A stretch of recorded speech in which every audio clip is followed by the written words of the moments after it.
Hey,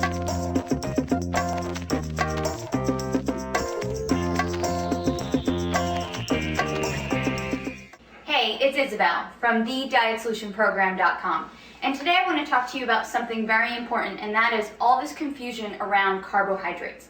So a lot of people ask me, Isabel, are carbohydrates making me fat, or do all carbs make you fat? The answer is no. You need carbohydrates to make your body function properly, and you actually will not have any energy.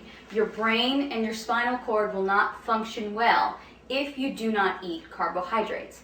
Now, exactly what is a carb?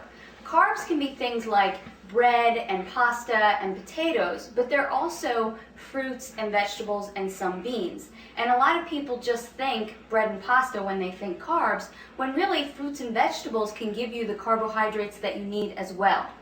So when you eat a carbohydrate, your body takes them and breaks them down and creates glucose. And you need that glucose in your blood in order to function well. It also takes these carbohydrates and stores them as energy in your liver and in your muscles. So if you exercise, you really do need to eat carbs. The problem is that a lot of people are eating an overabundance of carbohydrates, especially in the form of processed foods and baked goods and different breads and a lot of pasta. And that's where we're going wrong. Another thing that happens with carbohydrates is they turn into glucose, and if your body doesn't use them, then it turns them into fat, and it stores them in your body as fat. So, okay, what are you going to do? You need to eat carbs for energy and to function, but you don't want to eat too many carbs so that you gain weight. Well, follow these rules, and you will have enough energy from your carbohydrates without gaining weight. Only eat starchy carbohydrates after activity and after a workout. So I don't like to suggest that people have bread and pasta because they're wheat-based, and a lot of people don't do well with wheat. I like for people to stick to carbohydrates like sweet potatoes, yams, brown rice, different grains that maybe you're not really used to eating, like millet, quinoa, spelt, things like that. Those starchy or heavy carbohydrates you can have after a workout or after some heavy activity. The other carbohydrates, fruits and vegetables, you can have with every single one of your meals.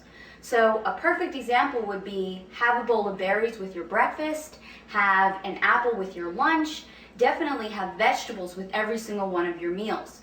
So now you're getting enough carbohydrates during the day, but it's not toast with breakfast and a tortilla or pasta with lunch and then some more rice with dinner. That's way too many carbs in one day, except if you're an athlete and maybe you're really training hours and hours a day. But most of us are just not training hours and hours a day. So let me give you a sample day of a good, reasonable amount of carbohydrates in a day. Have some eggs with your breakfast and then have a bowl of berries. Then as a snack, you can have an apple with some raw nuts. For your lunch, you can have a salad with raw vegetables and cooked vegetables and maybe an orange to go along with that. As another snack, you can have some carrots and celery and some almond butter. And then for dinner, have a salad with your meat, whether that's poultry or beef, and then some more cooked vegetables. There you have gotten a sufficient amount of carbohydrates for the day. You're not going to gain weight, and you're still going to feel energized and great. Again, this is Isabel from thedietsolutionprogram.com. To find out more about how to create your own personal fat-burning meal plan, visit my website today.